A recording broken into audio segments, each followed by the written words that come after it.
ما بين الشباب الليث والخليج هنا وجها لوجه هنا في ايضا لبيدرو ايمانويل. هل تكون كلمه اخرى ايها البرتغالي على اعتبار ان 17 نقطه غير كافيه بعد تعادل العداله في ليله الامس وفك الارتباط ب 17 نقطه وتصبح ايضا قبل الاخير في جدول الدوري اليوم. تتكلم عن بيدرو ايمانويل، مروان حيدري، محمد خبراني، بيدرو ايميرال، انتوني، عمر العوده، بيوغو.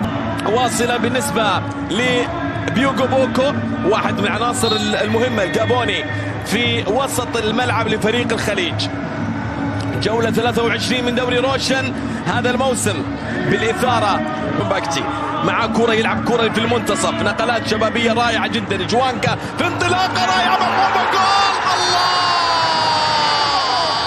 أول الأهداف، افتح الأبواب، لقد حضر الشباب. القادم ليث العاصمة، هي بالتسديدة وهي بالتسديدة القوية. جوانكا على غلاف الكتاب، أحلى عنوان يا جوانكا مع التسديدة الأولى القوية جدا، يضعها بالهدف الأول هنا على مروان حيدري. هذه الكرات، هذه اللمسات، هذه التمريرات الرائعة جدا. وهذا جوانكا صوب كرة قوية جدا، قوية على مروان حيدري لتعلن عن أول الأهداف، أول تصويبة في المباراة، وبالتالي هدف مبكر. نعم، يعطي حضور كبير جدا كريستيان جوانكا، وكريستيان جوانكا يسجل الهدف الأول. ياخذ كرة حسان وياخذ كرة، لاحظ معي الدور الكبير جدا من جانب المدافع حقيقة الذي يعتبر هو المصلحة. ارون سالم يمر من الاول ويمر الثاني ويقدم ويمر ويلعب كرة جول. هي جول هي جول هي جول هي جول. ارون سالم هدف ثاني للليث. الليث مع ارون سالم هدف ثاني، احلى عنوان يا الشباب. ومع البلطان هذا الشباب في امان. الله يا فيسنتي يا مورينو، 5 دقائق 6 دقائق فقط هي تعلن عن هدف ثاني. ارون سالم اللاعب الجميل الجميل الجميل يا ارون سالم بالهدف، ويمر بيعدي ويروح ويعدي اكثر من لاعب. لاحظ مع القتاليه الرائعه جدا، مر مع خط الدفاع خبراني ومره ثانيه وخطا من عمر عوده، وارون سالم يعلن عن هدف ثاني.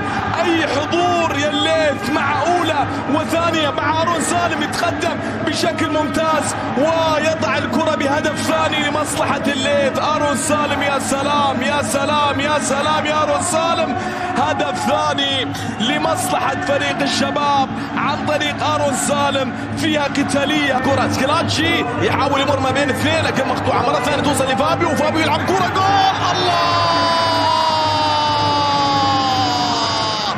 فابيو مارتينيز يصوب كرة باتجاه المرمى ليسجل أول أهداف الخليج في هذا اللقاء. كرة بتلعب في الزاوية الصعبة على كيم سيونغ. من هذه اللقطة، هذه الكرة سوكول تقدم، سكراتشي حاول يتقدم في هذه الكرة، والكرة هل فيها شيء ولا لا؟ ماما بانيجا، وكرة ملعوبة من جانب فابيو مارتينيز اللي يلعب الكرة في زاوية صعبة جدا. لف الكرة ينتظر حكام الفيديو في هذه اللقطة كما هي اللقطة واضحة واضحة واضحة من جانب سكراتشي، واعتقد انه يعني راح يوجد خطأ لمصلحة فريق الشباب. هذه الكرة اللي كان فيها تدخل، واعتقد انه خطأ نعم لمصلحة فريق الشباب. بطاقة صفراء ايضا على سكراتشي. هذا ريكواس سوزا، هذا يلعب كرة للامام لكن كرة بعيدة عن هتاب باهبري، بعيد لتحقيق اللقب، خاصة ان اخر الامور كانت مع فابيو. يلعب كرة جول جول. فابيو مرة ثانية فابيو ينطلق بشكل رائع جدا ويسجل الهدف الاول لمصلحة الخليج. ادانا في عملية الرد، والرد ياتي من هذا اللاعب فابيو، اللاعب السابق اللي كان مع الليث مع الشباب. هذا فابيو في انطلاقة رائعة جدا خلف المدافعين. كرة كانت من جانب بيدرو ايميرال، وكرة بتلعب في زاوية تذهب على كيم سيونغ للهدف الاول لمصلحة فريق الخليج. ايفان بانيجا يتقدم للامام، يحاول يمر ويهيئ كرة عرضية ملعوبة للامام لكن كرة تتخلص وتبعد الى خارج الملعب من جانب عمر العودة اللي يلعب الكرة الى خارج الملعب الى ركله الزاوية لمصلحة فريق الشباب. هذا حقيقة اللي أعطت إضافة كبيرة في المواد. أخطر اللاعبين آرون سالم يتقدم للأمام ويرسل كرة عالية للأمام وتوصل مرة ثانية مروان حيدري، عدت الخط وراحت ركلة زاوية ولا لا؟ ما فيها شيء. بيوغو بوكو يمر بشكل رائع جدا، هنا تصويبة ملعوبة للأمام وكرة ملعوبة على دفعتين.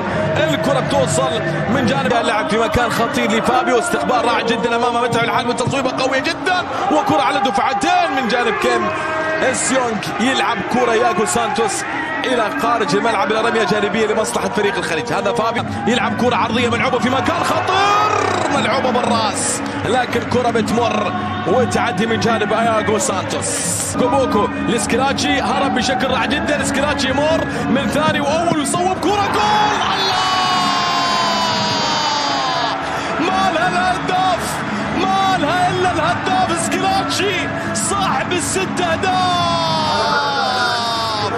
الخليج مرة ثانية الدارة مع بيدرو إيمانويل يعود بالثاني بعد تقدم رائع جدا وحضور لسكراتشي يصوب كرة قوية على كيم إسيونغ وكرة كان فيها مجهود رائع جدا. هذا هو المرور، هذا هو التقدم، تصويبة قوية جدا والكرة بتروح للشباك لهدف ثاني لمصلحة فريق الخليج. نعم سكراتشي الهداف صح. فابيو هذا هو الاستقبال، فابيو يرسل كرة في مكان جميل والخليج يحاول وكرة ملعوبة لكن هنا حمد العبدان في اللقطة الماضية امام كيم إسيونغ توصل لياغو سانتوس يلعبها لكريستيانو جوانكا لكن خبران بيدرو إيميرال، تقدم من جانب بيدرو إيميرال وفواز الصقور ياخذ كرة لكن خطأ موجود على فواز وخطأ لمصلحة فريق الخليج لمصلحة بيدرو إيميرال. لاعب ريو افري وكان في اليونان ايضا. فابيو بيدرو إيميرال كرة بالراس انما بتمر خطيرة جدا لكن كيم إسيونغ حضر في الكرة الماضية. يا سلام يا سكراتش بشكل كبير لكن الكرة مرسولة عرضية ليرون سالم يصوب لكن هنا كرة فيها تدخل موجود من جانب انتوني. في اللقطة الماضية انتوني كان في تدخل امام الاجمع بانه يعني دوري لن يكون سهلا ابدا ودوري صعب، دوري روشن هذا الموسم دوري تنافسي جدا وصعب للغاية. كلنا باذن الله تكون حاضرة في الموسم القادم.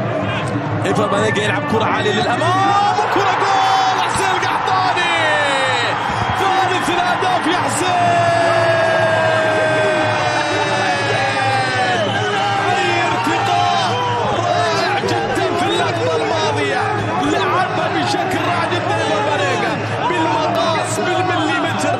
الشباب هنا مع حسين القحطاني بالراس، ليث العاصمة في كرة بالراس من جانب حسين القحطاني يأتي بالإصابة الثالثة وثالث الأهداف. حسين يا حسين يا حسين يا قحطاني، هذه الكرة وهذه اللعبة رائعة جدا، ارتقاء جميل جدا والكرة تذهب للشباك لثالث الأهداف لحسين. لوكاسي سوسا هرب، لوكاسي سوسا صوب باليسار وكرة عادة مع الدوري الإماراتي مع فريق الوحدة. كرة مرة ثانية من جانب سكراتشي، تدخل موجود وكرة فيها اوفسايد على سوكول. سكراتشي صاحب السبع أهداف أز بالكعب. إيفا بانيجا يحاول يمر، آرون سالم يصوب كرة قوية جدا. الله يا آرون سالم قطع الكرة وصلها لمصلحة بيوغو بوكو، قوي جدا ياخذ الكرة ولكن الكرة ترترب مثل الحربي توصل لكريستيانو جوانكا اللي بترك العمار. يا تركي يا عمار كان ممكن تذهب الرابع. هذا خالد فابيو مع كرة، فابيو يصوب اتجاه المرمى. الله ياهي فرصة يا فابيو. وسط كارلوس جونيور، احمد عبدو مرة ثانية لوكاس، تدخل دفاعا او حتى وسط الملعب. دائما ما كانت تشوف الكور تلعب بالشكل هذا وشوف الفراغات اللي بين اللاعبين، وايضا حتى اللاعبين لما يكونون يدخلون على